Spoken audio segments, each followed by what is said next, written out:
아멘,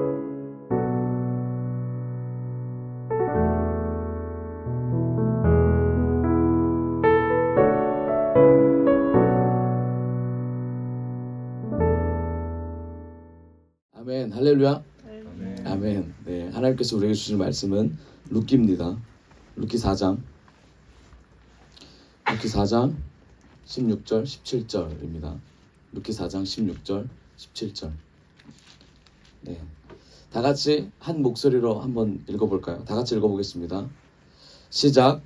나오미가 아기를 받아 품에 품고 그 양육자가 되니 그의 이웃 여인들이 그에게 이름을 지어주되 나오미에게 아들이 태어났다 하여 그의 이름을 오벳이라 하였는데 그는 다윗의 아버지인 이새의 아버지였더라. 아멘. 아멘. 네, 오늘 주님께서 우리에게 주시는 말씀의 제목은 약속을 이루시는 하나님, 약속을 이루시는 하나님이라는 제목으로 말씀을 선포하도록 하겠습니다. 하나님께서 약속을 이루십니다. 네, 아멘. 우리 옆 사람과 인사합시다. 하나님이 우리의 약속을 이루십니다. 네, 한 번 더 인사할까요? 하나님 우리 약속을 이루십니다. 아멘. 여러분들 어떤 약속을 받으셨습니까? 네. 아멘. 할렐루야. 네, 다 받으셨네요. 그러면. 네, 다 받으셨죠? 예수님 다 받으셨죠? 네, 아멘. 예수님 받아서 우리가 나아가고 있음을 이 시간 선포합니다. 여러분, 수요일날 일성 목사님께서 결혼에 대한 말씀하셨습니다. 결혼. 여러분, 결혼에 대한 생각도 많고 결혼하신 분들은 다시 한번 돌아보는 귀한 시간이었을 거라고 생각이 듭니다. 네, 결혼. 제가 수요일날 말씀을 듣고 이 말씀을 가지고 이제 기도하면서 묵상하고 있었을 때 어떤 생각이 하나 딱 떠오르더라고요. 제가 결혼하기 이전에 영화가 한 편이 나왔었던 적이 있습니다. 제가 어렸을 때. 근데 그때 제가 봤던 포스터가 굉장히 인상적이었어요. 그리고 나중에 성인이 되고 그 영화를 이제 접할 수 있는 기회가 돼서 신학생들끼리 함께 봤는데 그 영화를 봤는데 그 영화의 제목이 뭐냐면 결혼은 미친 짓이다 라는 거였습니다. 네, 저희 신학생들끼리 같이 봤던 그 이유는 뭐였냐면 결혼에 대해 우리가 제대로 알아야 된다. 그래서 결혼은 왜 미쳤는지에 대한 얘기를 했는데 그 내용은 뭐였냐면 결국은 이겁니다. 결혼은 미쳐야 할 수 있다 였습니다. 그리고 결혼은 미쳐야 할 수 있다와 함께 어떤 걸 시사하냐면 결혼을 하지 않는 것이 아주 좋다라는 것을 시사를 했어요. 네. 내용은 간략하게 설명드리면 두 배우가 있는데 그 배우가 서로 각각 결혼할 상대가 있습니다. 그런데 결혼할 상대에게 만족감을 느끼지 못해요. 그래서 이전에 만났던 자신의 연인 이 둘이 결혼 상대를 두고 바람을 피우는 그런 내용이에요. 굉장한 충격을 받았습니다. 그런데 결혼이라는 게 도대체 어떤 거길래 그들은 결혼을 그렇게 꿈꾸면서 바람을 필까? 사실 이게 저의 의문점이었어요. 그래서 수요 말씀을 끝나고 이거를 묵상하면서 다시 돌이켜봤습니다. 나의 결혼 생활과 결혼까지 준비된 과정과 그리고 결혼하신 분들의 삶과 등등등 앞세대와 그리고 뒤에 결혼할 사람들에게 어떤 메시지를 그리고 하나님께서 어떤 은혜를 주시기를 원할까라는 고민을 좀 많이 했습니다. 여러분, 예수님과 결혼하기를 원합니다. 예수님과 하나 되길 원합니다. 이 세상에서 주시는 하나님께서 주시는 축복 가운데 결혼이 있지만 가장 큰 축복은 예수님과 연합하는 축복입니다. 가장 큰 축복은 예수님과 함께하고 신랑이신 예수님을 맞이하는 축복입니다. 아멘. 슬기로운 5 처녀가 되기를 원합니다. 아멘. 등불을 준비한 우리가 됩시다. 아멘. 오늘 우리가 읽은 이 룻기서는 사사기 이후에 바로 사사기랑 연결된 배경을 갖고 있습니다. 사사기는 어떤 시대였습니까? 잘 아시죠? 사사기는 왕정 시대가 아니었어요. 왕을 원하는 시대가 아니었습니다. 하나님께서 직접 사사를 통하여 하나님의 백성들에게 하나님의 말씀을 전하던 그런 시기였습니다. 다르게 말하면 하나님께서 직접 이스라엘 백성들을 사사를 통해서 이끄셨다라는 겁니다. 그런데 우리가 사사기를 보면 사사기에 은혜가 있습니까? 그렇죠. 은혜가 있어요. 있긴 한데 사사기는 아주 큰 죄를 범하는 그런 시대였다는 것을 알 수 있습니다. 이 사사기가 끝날 무렵에 이 룻이 아니죠. 정확히 말하면 나오미라는 사람이 결혼해서 그리고 이주하는 모습을 우리는 보게 됩니다. 룻기 1장에 보면 사사기 시대에 이스라엘에 기근이 듭니다. 기근이 들어요. 먹을 게 없어요. 그래서 하나님의 백성이었던 이 사람들, 유대 사람들이 이주를 합니다. 정확히 어디로 이주했는지는 성경을 보면 나오겠지만 뭐 그렇게 중요한 건 아닙니다. 이주를 했어요. 이방 땅으로 이주를 하는데 거기서 나오미와 엘리멜렉이라는 남편이 둘이 가정을 이뤄서 살게 됩니다. 두 아들이 생깁니다. 그 두 아들이 거기서 결혼을 해요. 결혼하는데 누구랑 결혼하냐면 모압 여자랑 결혼합니다. 모압 여자는 누구죠? 이방인이죠. 이방인. 모압 여자들이랑 결혼을 합니다. 하나님의 계보가 제대로 흘러가고 있었을까요? 하나님의 계보가 흘러가는 과정에서 나오미는, 엘리멜렉은 하나님의 계보가 흘러간다라는 거, 하나님의 유대인을 통해서 메시아인 예수님을 낼 거라는 사실을 알매도 불구하고 이것을 용인하고 그대로 놔뒀던 이유가 뭐였을까요? 그리고 성경은 이걸 통해서 왜 예수님까지 나오게 하셨을까요? 이게 우리의 질문입니다. 오늘 본문을 보면 이 질문에 대한 해답들이 막 나옵니다. 결국 뭐냐면 하나님께서 하나님의 약속에 따라 하나님의 사람을 세워서 하나님의 가정을 이루신다. 그게 누가 됐든지 간에. 이게 하나님께 주신 메시지입니다. 여러분, 저와 여러분이 내세울 게 있습니까? 저와 여러분이 내세울 게 아무것도 없습니다. 저는 내세울 게 없는데 여러분 내세울 게 있을 수도 있지만 내세울 게 아무것도 없습니다. 아무것도 없는 우리를 하나님께서 쓰신다고 하십니다. 아무것도 없는 우리에게 하나님께서 하나님의 자녀된 권세를 주신다고 하셨습니다. 이미 주셨습니다. 하나님의 계보에 들어가는 권세를 주셨을 뿐만 아니라 예수님의 자녀된 은혜 안에 우리가 들어가 있습니다. 믿으십니까? 그럼 예수님의 자녀된 권세로 사셔야죠. 예수님의 자녀된 권세를 입으로 말씀하셔야죠. 예수님의 자녀된 권세가 얼마나 중요한지, 얼마나 가치 있는지, 얼마나 위대한지를 우리가 입 밖으로 꺼내야 되죠. 그것뿐이겠습니까? 행동으로 보여줘야죠. 이게 하나님이 우리에게 주실 명령이고 그리고 약속의 성취라는 것입니다. 여러분, 그 과정 가운데 우리는 넘어질 수 있습니다. 하나님을 선포하다가 하나님께서 우리에게 주실 축복이 보이지 않을 수가 있어요. 은혜가 보이지 않을 수 있어요. 사라졌다고 생각할 수 있어요. 그렇지만 성경은 말합니다. 그 은혜가 사라졌냐? 아닙니다. 그 은혜가 사라진 것이 아니라 하나님께 또 다른 은혜를 주시기 위한 과정이다 라는 거예요. 나오미를 통해서 우리는 볼 수 있습니다. 나오미와 엘리멜렉을 통해서 이 집안이 풍요로움을 쫓아 어디로 갑니까? 이방 땅으로 갑니다. 풍요로움을 쫓아 이방 땅으로 가요. 아무도 뭐라 하지 않아요. 아무도 뭐라 할 수가 없습니다. 왜요? 죽고 살기의 문제였기 때문입니다. 그래서 어떤 일을 합니까? 하나님께서 이들을 은혜를 안 주신 것이 아닙니다. 이들의 삶이 어떻게 돼요? 결국 두 아들과 엘리멜렉이 죽게 됩니다. 그럼 누가 남았어요? 나오미가 남게 됩니다. 잘 아시죠? 나오미와 누가 남아요? 네, 두 며느리가 남습니다. 총 몇 명? 3명입니다. 3명. 네, 총 3명이죠. 나오미와 두 며느리가 남게 된 나오미는 이미 유다를 떠난 사람, 과부. 그리고 2명은 누구예요? 2명은 이방 민족이죠. 하나님의 계보에 들어가지 못하는 것이 명확하게 주어진 자들이었어요. 이 3명에서 뭘 할까요? 한 명은 과부예요.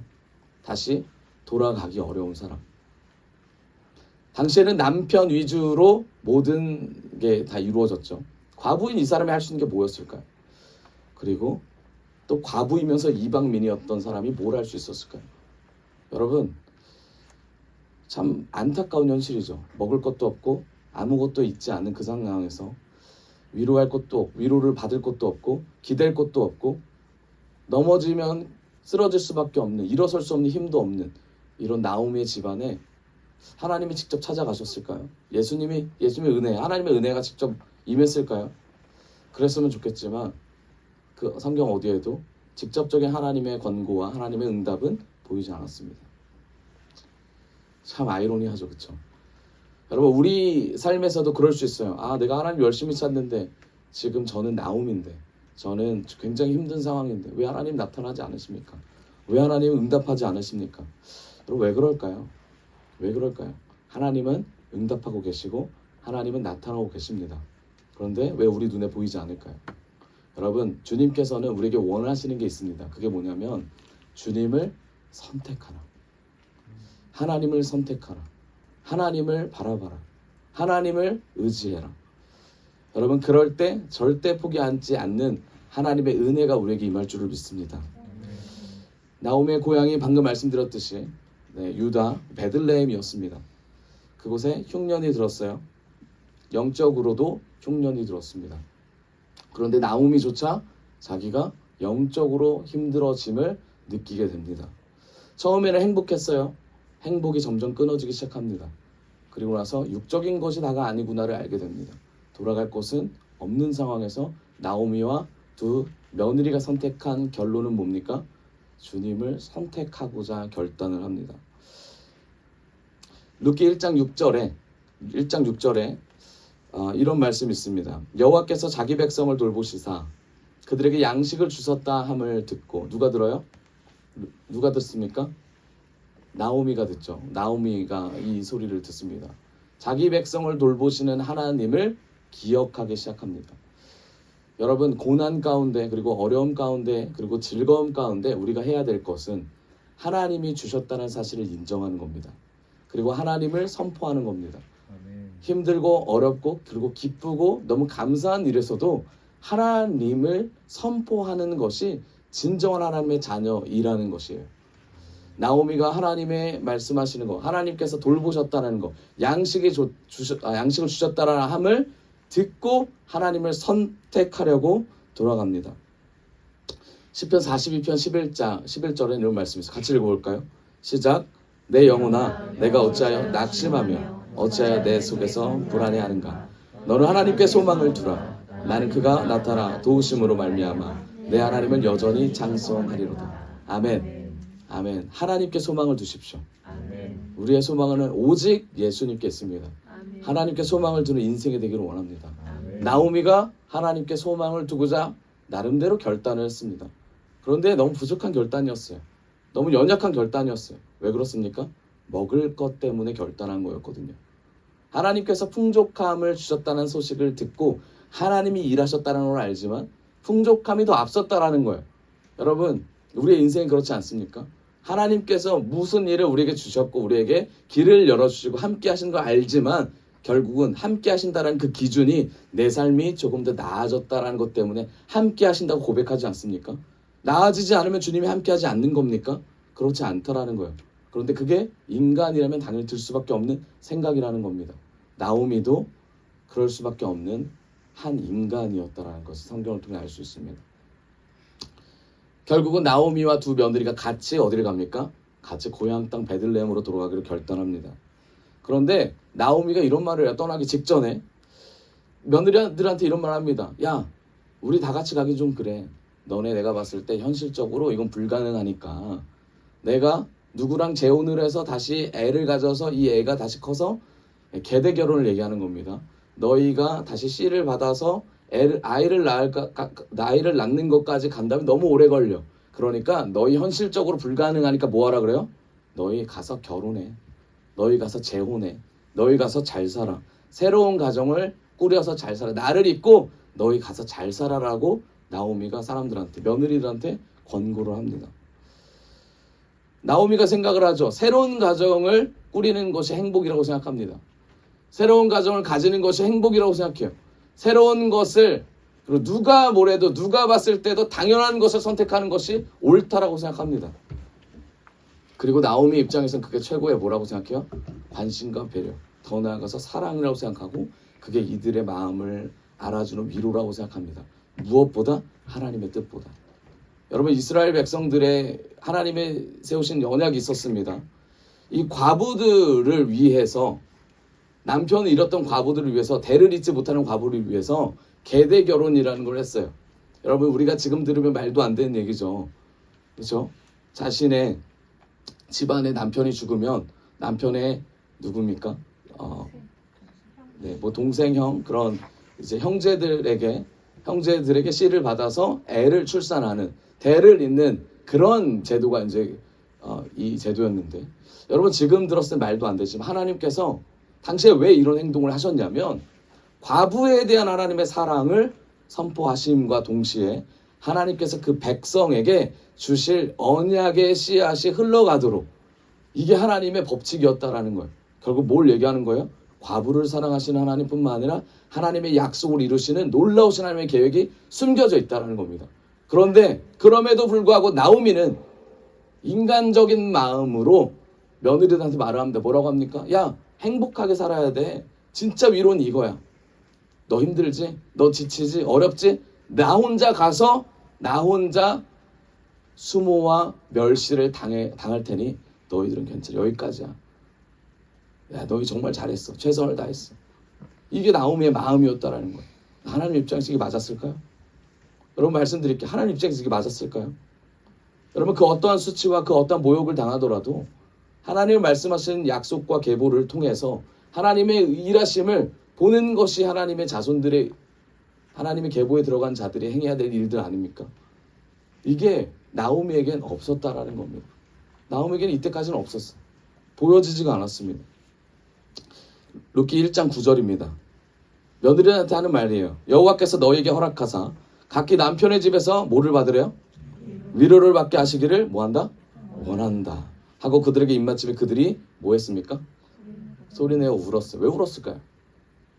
어머니랑 헤어지는 게 힘들어서? 아니면 너무 기뻐서? 뭐 둘 중에 하나겠죠. 근데 며느리들도 몰랐을 겁니다. 뭘 몰랐냐면 내가 여기를 선택하는 것이 얼마나 큰 축복인지를 몰랐어요. 울었다라는 의미는 저는 이렇게 생각해요. 시어머니였던 나오미와의 관계 가운데 너무나 끈끈했다라는 겁니다. 헤어지는 게 싫었다라는 거예요. 자, 그리고 나서 어떤 일이 일어나냐면 나오미가 이런 말을 합니다.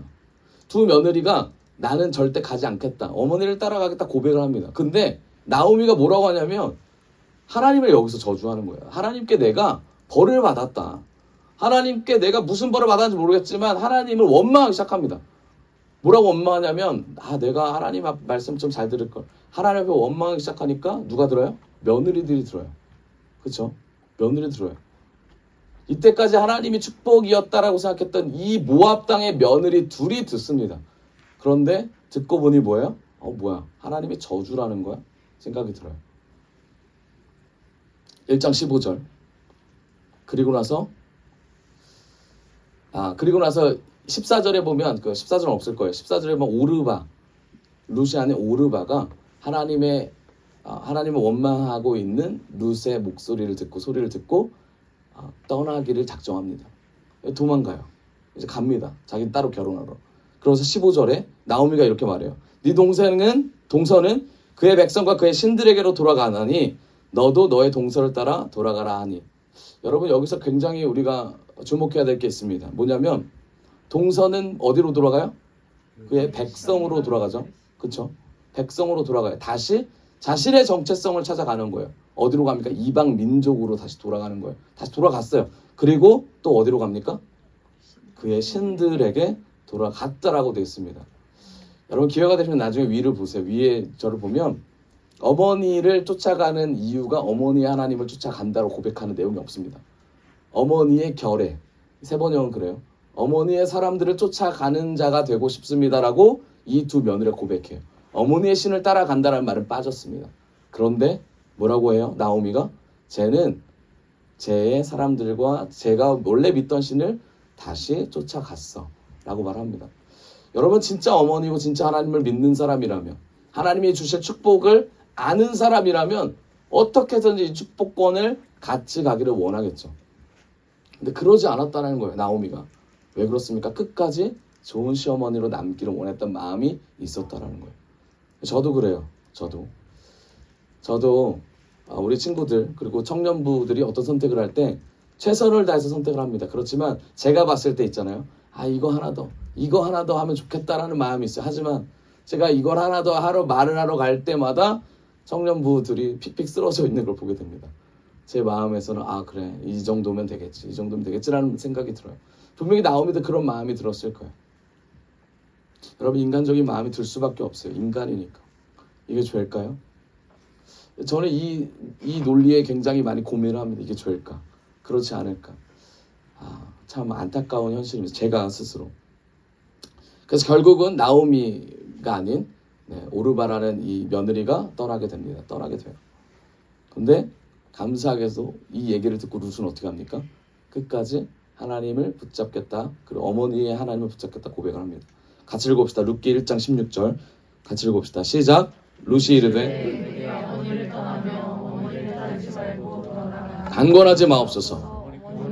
가시는 곳에 나도 가고 어머니께서 머무시는 곳에서 나도 머물겠나이다. 어머니의 백성이 나의 백성이 되고 어머니 하나님이 나의 하나님이 되리니. 네, 이렇게 되어 있어요. 어머니의 백성이 나의 백성이 된다. 여기 넘어서서 어머니가 그렇게 말했던 하나님을 원망하지만 결국은 풍요를 주시는 하나님이 누군지에 대한 관심이 나도 생겼습니다. 하나님이 누굴까에 대한 질문이 던지는 거예요. 어머니가 원망하면서 다시 돌아가려면 이유가 분명히 있겠죠. 분명히 있을 겁니다. 그래서 결단합니다. 어머니 하나님이 나의 하나님이 되기를 원합니다. 근데 아직 안 됐다는 얘기예요. 아직 안 됐어요. 어머니도 자신의 하나님이 온전한 하나님을 찾을 수가 없다는 거죠. 그렇지만 이 둘은 결단이라는 거 합니다. 1장 18절 나오미가 룻이 자기와 함께 가기로 뭐했다? 굳게 결심함을 보고 그에게 말하기를 그쳤다. 더 이상 너 떠나지 마라 라고 한 거죠.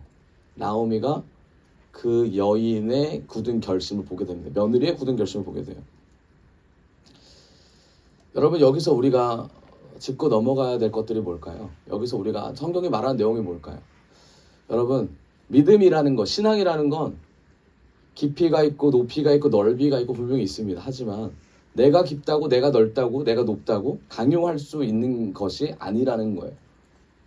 그렇지만 강요할 수는 없어도 이 깊고 넓고 그리고 고군분투하고 있는 나를 상대에게 보여줘야 된다는 겁니다.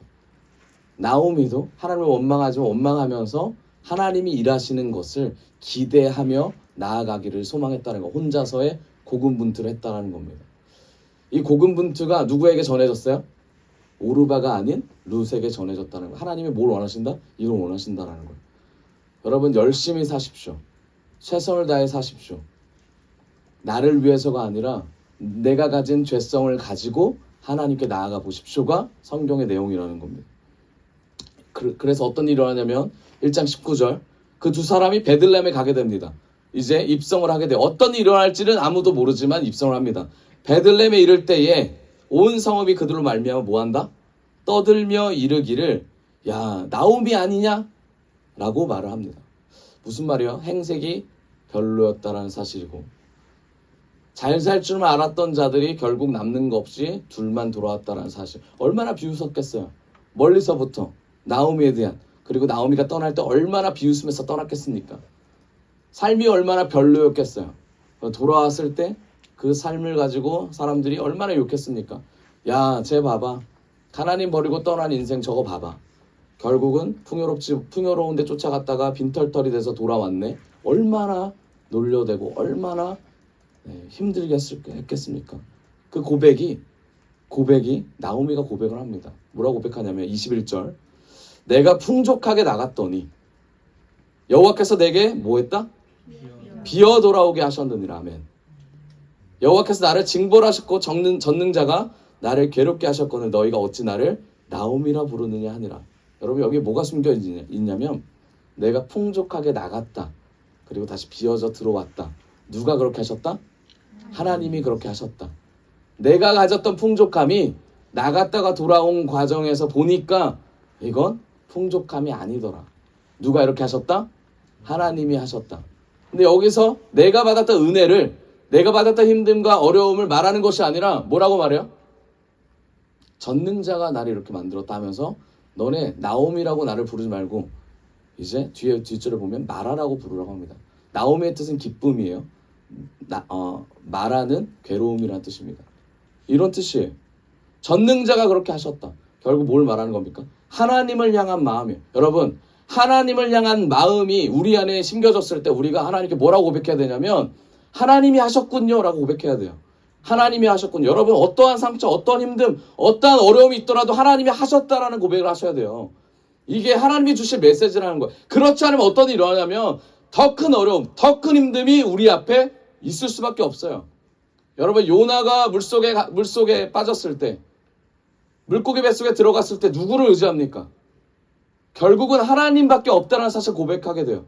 왜 그랬을까요? 하나님이 하신다라는 것이 마음속에 왔다라는 거예요. 깨달았다라는 거예요. 여러분, 우리 삶에 하나님이 주관하신다는 사실을 우리가 마음속 깊이 느낀다면 다른 사람을 통해서가 아니에요. 찬양을 통해서가 아니에요. 말씀을 통해서, 하나님과의 관계를 통해 삶에서 내가 잘못 살았구나, 내가 죄인이구나, 하나님이 지금 나를 시험하시는구나, 내가 하나님 붙잡기를 원하시는구나를 아는 그 순간 삶의 태도가 바뀐다고요. 삶의 자세가 바뀐다고요. 무릎 꿇는 인생이 된다고요. 누구처럼? 나오미처럼. 전능자 하나님이 내가 풍요롭게 살았다고 생각하고 나갔지만 결국 빈털털에 오게 만들었다. 그 하나님 앞에 나는 더 이상 내가 생각한 나오미가 아니라 나는 하나님 앞에 말하다. 제대로 인정을 한다고요. 제대로 하나님이 주신 것을 받아들인다고요. 여러분, 문제가 있으세요? 받아들이세요. 하나님 원망해도 좋아요. 그것 또한 받아들이는 거예요. 받아들이세요. 하나님, 왜 내 삶이 이렇습니까? 저 사람은 저렇게 잘 되고 저 사람은 저렇게 은혜 받고 충만하고 똑같은 장소에서 나아가는데 내 삶은 왜 그래요? 여러분, 여기서 더 나아가야 돼요. 이럴 수 있어요. 근데 나아가야 된다는 거예요. 성경 그걸 말하는 거예요. 모든 사람들이 뭐라 그래? 나오미, 너 잘못됐어. 야, 너 다 우리 버리고 갔잖아. 너 행복 찾아갔잖아. 너 인생이 이렇잖아. 그런데 결국 뭐야? 남는 거 아무것도 없지. 나오미의 고백이에요. 나 남는 거 아무것도 없더라. 네 말대로 내가 남는 거 아무것도 없다. 내 인생 하나님이 주관하시고 보니까 결국 내가 풍요롭게 채우려고 했던 이 마음의 인생이 그게 내 거였더라. 그래서 나는 비어있는 내 자신을 발견하게 됐더라. 이게 하나님이 채워주시겠다는 회복의 메시지입니다. 여러분, 그럼 여기 하나님이 들어가시겠죠? 예수님이 들어가시겠죠? 어떤 말이든지 예수님의 말씀이 들어가면 아멘으로 화답하겠죠? 이제 나오미의 인생이 어떻게 바뀌는지 보세요. 여러분, 이 고백이 없고 우리 삶에 이게 없다, 우리 인생은 바뀌지 않습니다. 변화가 없어요. 바뀌고 싶으세요? 이 나오미의 고백이 저와 여러분의 고백이 되길 원합니다. 우리가 이 신앙을 극복해야 돼요. 그리고 나아가야 돼요. 예수님을 채워줘야 돼요. 나오미와 룻은 이 신앙 가운데 현실을 마주하게 됩니다. 여러분, 룻은, 우리가 룻을 보면 순종의 아이콘이라고 막 얘기하잖아요. 여러분, 나오미가 있었기 때문에 룻이 있는 거예요. 그렇기 때문에 이 나오미의 선택들이 룻에게 뭐가 됐다? 귀감이 되었다라는 얘기입니다. 그래서 우리가 선택하는 모든 상황에서 다음 세대들이 보고 배워요. 우리가 그리스도인으로 생활하는 것을 통하여 공동체 안에서 그 사람들이 보고 배웁니다. 보고 봐요. 그리고 말합니다. 아, 지금 그리스도인이야. 아, 제 삶은 뭔가 다르네. 뭔가 다르네. 그런데 우리가 내세울 건 없어요. 우리가 그들에 의해서 비판받을 수도 있고요. 정죄받을 수도 있어요. 그런데 우리가 감내해야 되는 일들이에요. 왜 그렇습니까? 하나님이 그거를 통해서 우리의 신앙이 깊어지기를 원하기 때문에, 그걸 통해 예수님과 회복되기를 원하기 때문이에요. 여러분, 나오미가 이제 돌아갔습니다. 사람들이 엄청 지적질을 했어요. 그리고 비웃었습니다. 인정을 했습니다. 아, 내가 그렇지. 그랬었지. 근데 하나님의 때가 있습니다. 들어갔을 때 22절에 나오미가 모압 지방에서 그의 며느리 모압 여인 룻과 함께 들어갑니다. 보리 추수가 시작될 때 베들레헴을 이르게 됩니다. 이 의미는 뭐냐면 많은 사람들이 열심히 일을 한다라는 거예요. 최선을 다해서 자기의 일을 가지고 자신의 먹을 것을 삶에서 살아낸다는 거예요. 여러분, 바꿔 말하면 어떤 얘기냐면 나오미와 룻이 일이 할 게 있다 없다? 할 게 없다. 공동체 안에서 아무것도 할 게 없는 것을 보게 된다. 무기력한 자기 자신을 보게 된다라는 겁니다. 얼마나 외롭고 얼마나 슬프고 얼마나 벗어나고 싶었을까요? 이 상황을 얼마나 모면하고 싶었을까요? 변명이 얼마나 차올랐을까요? 내가 풍요롭게 됐지만 그렇게 하지 못하는 그 이유가 자기만의 이유가 있었겠죠. 자기만의 변명이 있었겠죠. 하나님이 보내주신 그 이유가 있었겠죠. 가정을 지키고자, 배고파서 등등등 여러 가지. 자기 자식들이 죽었던 이유도 있었겠고 다 있었을 겁니다. 그런데 그 어디에도 그 변명에 대한 얘기가 나오잖아요. 하나님을 원망하고 나서 그 다음에 하나님을 선택하기로 롯과 나오미가 결단하고 나서 그 다음에 모두 다 받아들입니다. 다 수용해요. 나의 외로움, 나의 힘듦, 나의 지침 다 받아들여요. 근데 하나님께서 계획을 하셨죠. 그런 나오미에게, 그런 룻에게. 2장 3절 같이 읽어봅시다. 시작. 룻이 가서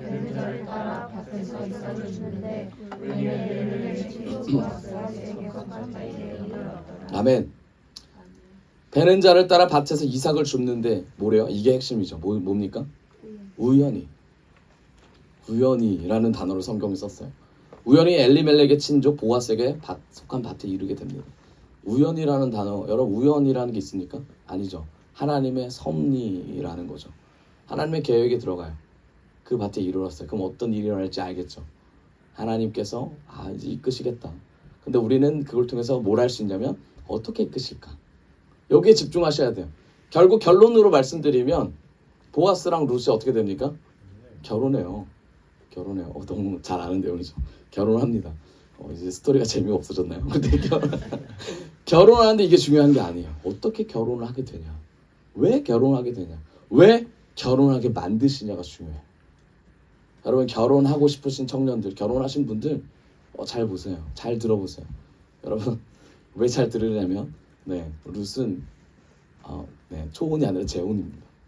그리고 그 또 뭐예요? 재혼하라는 말이 아니라 결국 예수님과 연합하라는 얘기를 하는 거예요. 어떻게 하면 예수님과 연합하는지에 대한 얘기가 나오는 거예요. 자, 우연히 그 밭에 가요. 그러니까 가서 뭔가를 한다는 게 아니라 우연히 이루어졌다. 하나님의 스토리, 시간상 계획이 이루어지고 있다는 것을 보게 된다. 여러분 여기 모이신 분들 우연히 모이신 거죠? 근데 그 앞에 뭐가 있다? 결단이 있다. 결단이 있다라는 거예요. 자, 2장 4절입니다. 또 뭐가 나오냐면 같이 읽어봅시다. 시작. 마침 베들레헴으로서 와서 베는 자들에게 이르되 여호와께서 너희와 함께 하시기를 원하노라 하니 그들이 대답하되 여호와께서 당신에게 복 주시기를 원하나이다. 아멘. 여기 우리가 놓치고 가면 안 되는 단어가 있죠. 뭐가 있어요? 마침. 야, 우연히와 그 다음 줄 마침. 둘이 연결될 수밖에 없는 스토리다. 여러분 청년들 결혼에 대한 생각이 있으시잖아요. 결혼해야죠. 우연히 하나님께서 만나게 하실 것입니다. 왜요? 마침 미국에서 날라온 그 친구를 지나가게 될 거고, 마침 지나가다가 얘기가 될 거고, 마침 교회에 방문하게 될 등등등 여러 가지 스토리가 있다는 거예요. 우연과 마침, 하나님이 스토리를 짜신다라는 거죠. 마침 보아스가 왔고 우연히 하나님의 원하시는 그리고 보아스의 밭에 가게 된 룻을 보게 됩니다. 자, 5절에 보아스가 베는 자들을 거느린 사원에게 이르되 누구냐? 누구의 소녀냐 하니 8절 보아스가 룻에게 이르되 내 딸아 들으라. 이삭을 주우러 다른 밭으로 가지 말며 여기서 떠나지 말고 나의 소녀들과 함께 있으라 라고 말합니다. 누구냐고 물어보고 그 다음에 바로 3절 있다가 말을 합니다. 다른 밭 가지 말고 여기서 일을 하라고 돼 있어요. 여러분 보아스의 뭐가 묻어나는 거죠? 인성이 묻어나오죠. 근데 보아스의 입장이라면 여러분 이렇게 부자고 부유하다면 이 상황을 알면 좀 도와줘야 되지 않아요? 도와줘야 먹을 것도 좀 주고 그래야 되는데 그러지 않았다라는 거예요. 보아스도 룻을 지켜보고 있다는 것을 알게 됩니다. 자, 10절에 룻이 엎드려 얼굴을 땅에 대고 절하게 됩니다. 그에게 이르되 나는 이방 여인이거늘 어짜여 내게 은혜를 베푸시며 나를 돌보시나이까 하니. 여러분 이방 여인이라는 정체성을 드러냅니다. 난 이방 여인이에요. 나는 당신과 상관없는 사람입니다. 나에게 은혜를 주시는 그 이유가 무엇입니까? 라고 질문을 던져요. 여러분 이방인에게도 은혜를 주시는 하나님의 은혜가 여기 묻어나는 거예요. 여러분 모압 여인이었던 이 사람이 예수님의 계보에 들어가거든요. 나중에 예수님의 계보에 들어갑니다. 그래서 이 모압 여인을 통해서 이세가 나고 다윗 할아버지죠. 그리고 결국은 다윗이 나고 누가 나요? 메시아가 탄생하는 놀라운 역사가 일어납니다. 뭘 주님께서 말씀하고자 할까요? 모압 여인은 신명기 25장에 보면 있나요? 13절 없어요? 보면은 모압 여인은 절대로 하나님의 성에 들어가지 못한다. 영원히 모압 사람들은 들어가지 못한다라고 나오면 있네요. 3절. 암몬 사람과 모압 사람은 여호와의 총회에 들어오지 못하니 그들에게 속한 자는 10대뿐 아니라 영원히 여호와의 총회에 들어오지 못하리라 라고 하나님께서 맹세하셨습니다. 그럼에도 불구하고 모압 여자인 이 여자를 거기다 들여놓고 예수님의 계보로 들어간 이유가 뭘까요? 왜 하나님이 말씀하시는 걸 번복하시면서 그런 이유가 뭘까요? 그 이유는 하나님께서 모든 민족 가운데 일하신다라는 첫 번째 사마리아 땅끝까지 복음이 전파되는 것에 대한 얘기를 하시는 거예요. 예수 그리스도의 예표를 통하여 구원 계획, 회복의 의미, 구속의 역사, 정체성에 대한 확립만 있으면 예수 그리스도의 계보에 들어오기만 하면 예수님을 믿기만 하면 결국 누구까지도 모압인까지도 내가 약속을 번복함에도 불구하고 그를 나의 자녀로 삼겠다라는 하나님의 메시지가 들어있어요. 여러분 이건 귀한 메시지죠. 선교적인 마인드라는 거예요. 여러분 우리가 하나님의 자녀가 됐고 하나님의 백성이라면 결국 우리가 어디까지 가야 돼요? 회복의 은혜를 받았다면 여기서 머무는 게 아니라 하나님의 말씀을 전해야죠. 하나님의 백성으로서 하나님의 말씀을 보여줘야죠. 이게 선교적인 마인드. 소명을 가진 자, 예배자. 여러분, 우리 옆 사람과 인사합시다. 하나님의 말씀을 전하는 전도자가 됩시다. 하나님의 말씀을 전하는 전도자가 됩시다. 아멘. 아멘. 결국 하나님께서 보여주고자 하는 메시지예요. 예수 그리스도 자녀로서의 사는 삶이 어떤 삶이냐. 여러분, 그냥 보아스 눈에 들어가지고 이삭 줍는 거 그냥 그거 말고 이제 포대기로 가져가는 그 인생을 살 것이냐. 그렇지 않느냐. 이 문제 여기만 매여 있는 것이 아니라는 거예요. 룻기 2장 11절. 나는 그대가 남편을 잃은 이후로 시어머니에게 한 일을 모두 들었네. 그리고 그대가 어떻게 부모와 고향을 마다하고 이곳 낯선 땅에까지 와서 살고 있는지를 다 알고 있네라고 보아스가 룻에 대한 질문에 대한 대답이에요. 룻이 아까 질문했죠. 왜 나에게 이런 은혜를 주십니까? 은혜가 뭐예요? 헤세드, 자비. 왜 이런 은혜를 주십니까? 그러니까 보아스가 말하죠. 나는 그대가 시어머니에게 한 일을 모두 들었네. 사이에 뭐가 있어요? 남편을 잃은 이후로 하지 않아도 되는데 왜 이런 일을 하는지에 대한 얘기를 들었다 라는 거예요. 여러분, 그리스도인들은 하지 않아도 되는 일들이 있어요. 그래서 욕을 먹지 않아도 되는데 욕을 먹어야 되는 것들이 있어요. 세상 사람들, 그리스도인들조차도 야, 저것까지 하냐? 저것까지 안 해도 되는데 그걸 보면서 우리를 바라봅니다. 우리는 뭘 해야 될까요?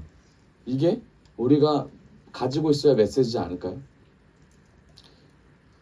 보아스가 그런 말을 하죠. 너의 삶이 어떤지 안다. 낯선 땅에서 아무것도 없는 너의 삶, 이곳에서 너는 어떤 삶을 살지도 안다. 그러면서 보아스가 룻에게 뭐라고 하냐면 축복을 합니다. 2장 12절. 이스라엘 하나님 여호와께서 그대가 행한 대로 갚아주기를 원하며 그분의 보호를 받고자 온 그대에게 풍성한 삶을 주기를 원한다라고 말을 합니다. 여러분, 주님이 주신 풍성한 은혜를 받기를 원합니다. 결국 보아스를 통해서 말하고자 하는 말씀의 메시지는 풍성한 은혜는 뭐다? 준비되어 있다. 이 은혜는 누구에게 주어진다? 하나님을 쫓아가는 사람.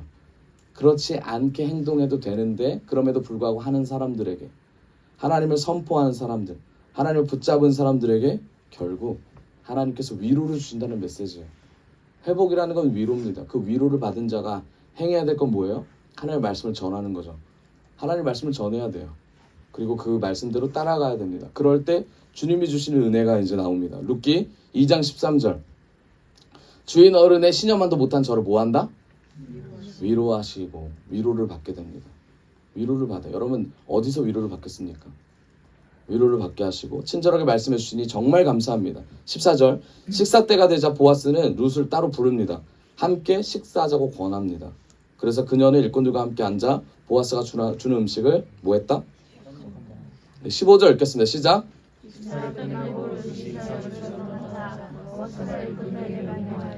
저 여자에게 곡식단 사이에서 이삭을 죽게 하고 조금도 나무라지 말며. 여러분, 위로 이후에 주신 하나님의 은혜와 계획은 뭔지 아세요? 위로, 하나님, 위로의 하나님, 내가 주님을 찬양합니다. 여기서 주님이 주시는 은혜는 동행이에요. 동행. 여러분, 위로를 받으셨어요? 그럼 주님의 손을 내밀어서 동행하기를 원하십니다. 보아스가 위로를 해주십니다. 위로를 해요. 룻에게. 야, 내가 다 들었어. 너 정말 대단하구나. 정말 잘했어. 그러면서 밥을 같이 먹자 라고 말합니다. 그 동행이라는 건 주님의 관심을 표현하는 거예요. 여러분, 예수님은 우리의 삶을 관심 있어 하시고 우리와 함께 하시길 원합니다. 여러분, 이 단계를 우리가 거쳐갈 때 반드시 하나님이 주시는 보상이 있어요. 은혜가 있다고요. 하늘의 것이 우리에게 은혜가 있지만 반드시 오지만 그게 뭔지를 우리가 알아야 되고 그걸 추구해야 된다라는 거예요. 여러분, 룻이 그럼 어떤 인생일까요? 지금까지 나오미 인생을 얘기했어요. 보아스 인생을 얘기했어요. 룻은 어떤 인생이었길래 이런 축복을 받았을까요? 그냥 단 한 번 어머니를 선택한 거? 참 귀한 인생이죠. 어머니 하나님이 내 하나님이 되는 거? 지금 됐습니까? 어머니 하나님 내 하나님 됐어요? 어머니랑 말하지를 않았어요. 지금 상황에서. 보아스와만 대화를 하고. 근데 일은 누가 해요? 나오미가 해요? 아니죠. 이상 누가 주어요? 룻이 주어요. 그 어머니 하나님을 쫓아갔더니 집엔 나오미가 있고 밖에 나가서 일하는 사람 누구다? 룻이다. 보아스를 만났지만 이 마음에 미래에 대한 확신이 있어요? 아무것도 없어요. 아무것도 없다고요. 보이는 거 없어요. 아, 그냥 좋은 사람 만나가지고 이삭을 좀 쉽게 줍는 거? 밥 한 끼 먹은 거, 조금 말동무가 생긴 거, 이 정도죠. 이 정도로 은혜 받았다고 할 수 있어요. 물론 받았죠. 왜냐면 지금 엎드렸으니까. 근데 자세와 태도가 되게 중요하다는 얘기예요. 룻은 보아스를 보고 엎드려서 자신을 낮춰요. 모압인 이방 여자인 나에게 왜 이렇게까지 대해줍니까? 이게 누가 이 얘기를 하죠? 신약 성경에 가면 예수님에게 말하는 여인들 누굽니까? 이름이 좀 어렵죠. 누구죠? 네, 슬로보니게 맞나요? 네. 네, 아무튼 슬로보니게 네, 여인들이 그런 말 하잖아요. 네, 개들도 네, 주인이 떨어진 음식을 먹는데 우리에게도 은혜를 달라고 얘기하잖아요. 여러분 낮은 자세에 예수님이 들어가는 것처럼 낮은 자세의 행위를 통해서 말을 통해서 마음을 통해서 하나님께 주신 메시지가 흘러갑니다. 그리고 나서 곡식을 주서 이삭을 줍습니다. 주서요. 원망하며 주실까 아니면 감사함으로 주셨을 거예요. 이거라도 먹게 하신 하나님에 감사합니다. 근데 하나님에 대한 존재를 완벽하게 할까요? 잘 몰랐을 겁니다. 그럼에도 불구하고 나홈의 은혜가 흘러간다는 거예요. 왜요? 이런 고백을 했기 때문에 어머니 하나님이 나의 하나님이 되기를 원합니다. 그러면 룻기의 은혜는 결국 어머니의 하나님이 룻에게 들어가서 룻의 하나님이 되는 과정이죠. 여러분의 하나님이 있기를 원합니다. 저와 여러분의 하나님의 이 귀한 역사가 일어나서 20대, 30대, 40대, 그 이후에 50대, 60대 우리의 하나님, 각자의 하나님을 우리가 초청하며 살아가기를 원합니다. 목사님의 하나님, 사역자의 하나님, 내 공동체 하나님, 엄마의 하나님, 어머니 하나님, 아버지 하나님이 아니라 나의 하나님을 찾기를 원해요. 이게 룻기가 원하는 하나님이 주신 메시지. 그래서 룻이 하나님께서 준비하고 있습니다. 룻에 대해서. 우리 옆 사람과 인사합시다. 나의 하나님을 찾기를 원합니다. 나의 하나님을 찾기를 원합니다. 아멘. 룻기 2장 20절. 나오미는 감격해서 며느리를 보고 말하였다. 그 위의 내용은 어떤 내용이냐면 나오미에게 룻이 찾아갑니다. 어머니, 제가 보아스를 만났어요. 보아스라는 사람이 있는데 그 사람에게 은혜를 받았답니다. 밥도 먹었고요. 아주 쉽게 이삭도 줍게 됐어요. 이런 고백을 해요. 누구처럼 말합니까? 친구에게 말하는 것처럼.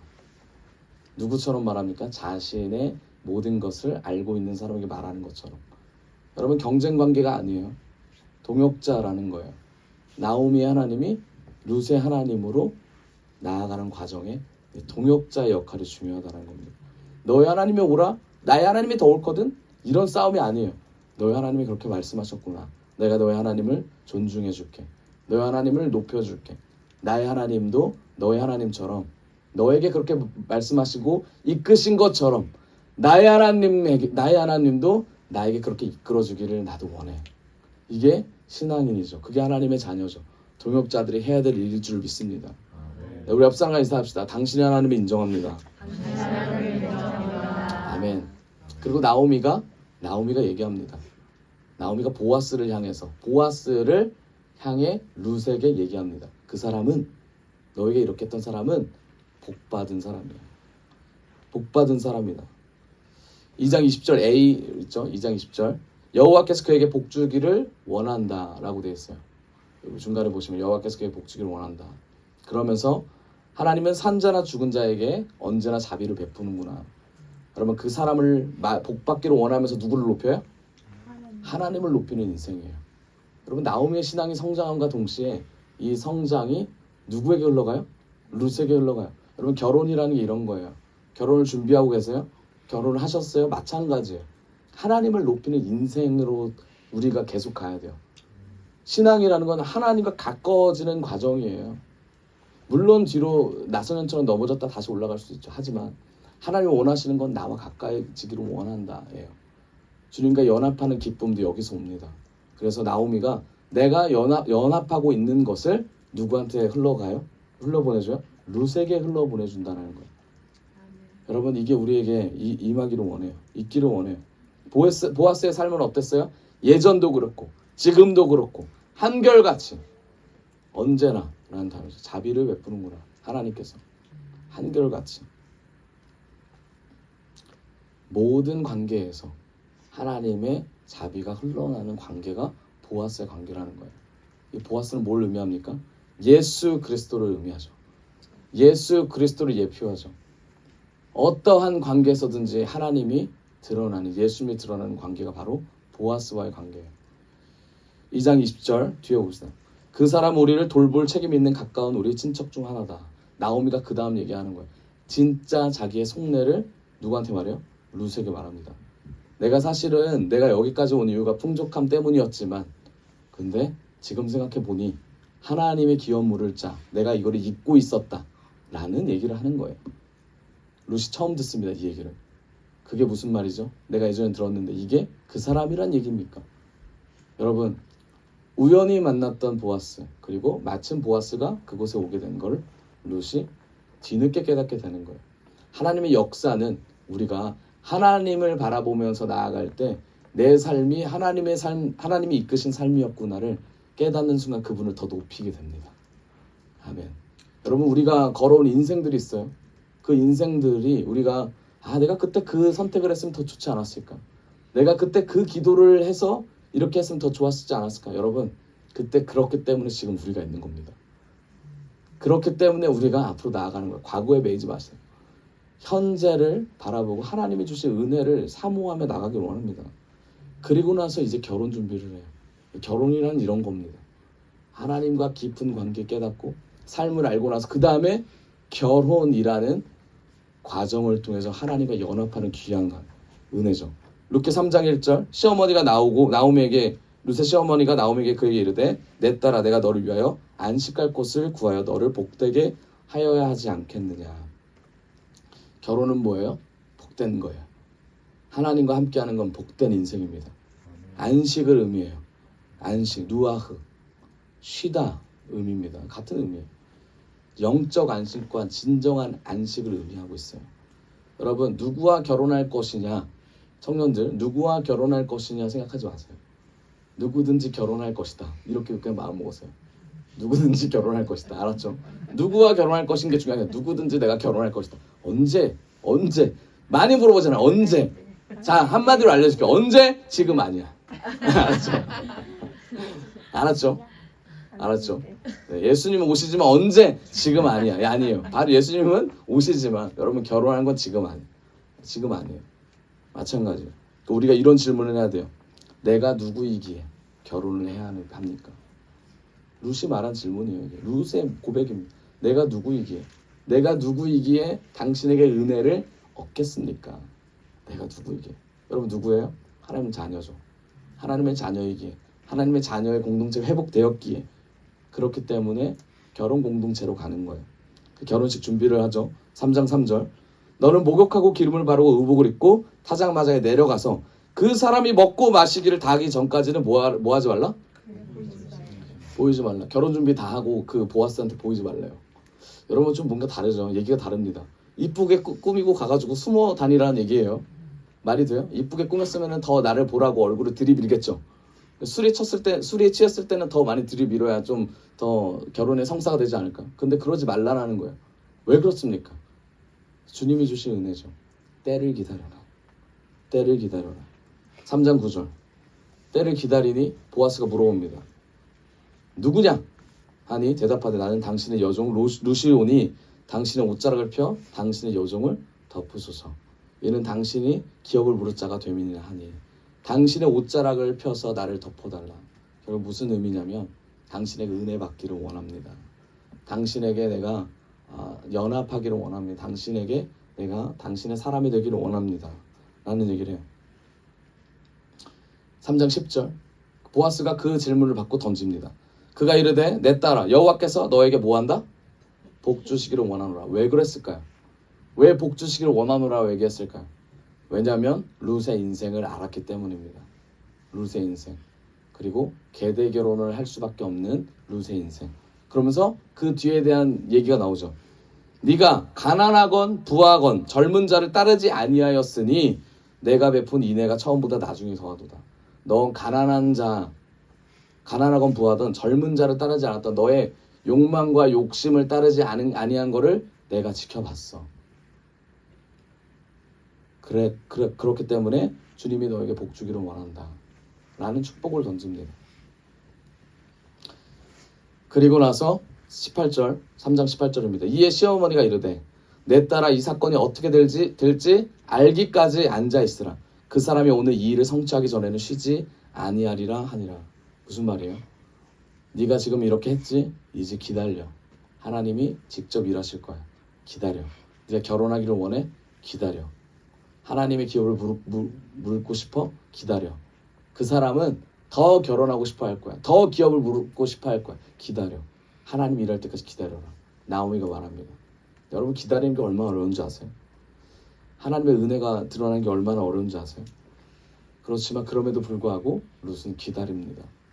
그렇기 때문에 마지막 테스트까지 하나님께서 통과할 수 있는 은혜를 주십니다. 룻기 4장 13절 이제 결론을 맺겠습니다. 13절 이에 보아스가 룻을 맞이하여 아내로 삼고 결혼했어요. 그에게 들어가서 여호와께서 그에게 임신하게 하심으로 그가 아들을 낳은지라. 여러분 13절 뭐가 여기서 핵심입니까? 뭐를 하나님께 말씀하고자 해요? 여호와께서 임신하게 하셨다. 여러분 모든 섭리 가운데 하나님이 들어갑니다. 하나님이 안 들어가면 이 전능자라는 말이 맞지가 않아요. 창조주라는 말이 맞지가 않아요.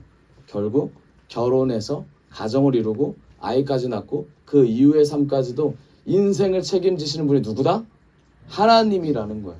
우리 각자의 인생 가운데 하나님이 살아계신 하나님이 우리 인생을 주관하실 줄을 믿습니다. 그 하나님을 선포하기를 원합니다. 14절 여인들이 나옴에게 이르되 여러분 그 여인들이 누구예요? 나오미를 뭐라고 했던 여인들. 네가 나오미냐 했던 여인들이 뭐라 그래요? 찬송하리로다 여호와께서 오늘 내게 기업 물을 자가 없게 하지 아니하셨도다. 이 아이의 이름을 이스라엘 중에 유명하게 되기를 원하노라. 아멘 할렐루야. 결국 주변 사람들조차 하나님의 일하심을 알게 된다는 겁니다. 15절 이는 내 생명의 회복자이며 내 노년의 봉양자라. 너를 사랑하며 일곱 아들보다 귀한 내 며느리가 낳은 자로다 하니라. 회복자이고 은혜로우신 하나님, 봉양자이신 하나님, 섬기시는 하나님, 이끄시는 하나님을 얘기합니다. 그래서 나오미가 아이를 받습니다. 그리고 품에 안고 그 양육자가 됐다는 얘기가 이 룻에 대한 얘기예요. 여러분 17절 그의 이웃 여인들이 그에게 이름을 지어주되 나오미에게 아들이 태어났다 하여 그의 이름을 오벳이라 하였는데 그의 다윗의 아버지 이새의 아버지였더라. 아멘. 여러분 하나님의 계획은 무궁무진합니다. 그렇죠? 근데 지금 우리가 룻에 대한 얘기를 했죠. 룻은 누구랑 비교되는 줄 아세요? 성경에 누구랑 비교되는 줄 아세요? 어떤 사람 비교되는지 잘 모르죠. 여러분 윗절을 나중에 보세요. 거기 이렇게 나왔습니다. 유다와 다말. 다말 아시죠? 다말과 같은 자다. 레와와 라헬과 같은 자다. 라고 성경에 나와 있어요. 한번 보세요. 결국 하나님이 룻을 통해서 말씀하고자 하는 건 올바른 결혼이 이게 중요한 것보다 가는 과정에서 내가 결혼해야 되는 사람인지에 대한 가정을 꾸려서 하나님께 나아가야 되는지에 대한 얘기를 하십니다. 여러분 하나님은 살아계시고 우리를 이끄십니다. 온전한 회복은 하나님과 연합하는 것이며 하나님이 주신 축복, 하나님의 주신 축복 가운데 하나님의 권세와 권능, 예수님의 능력을 행하는 자일 줄을 믿습니다. 아멘. 우리 옆 사람과 인사하고 마치도록 하겠습니다. 하나님은 살아계십니다. 아멘. 네, 우리 찬양하면서 같이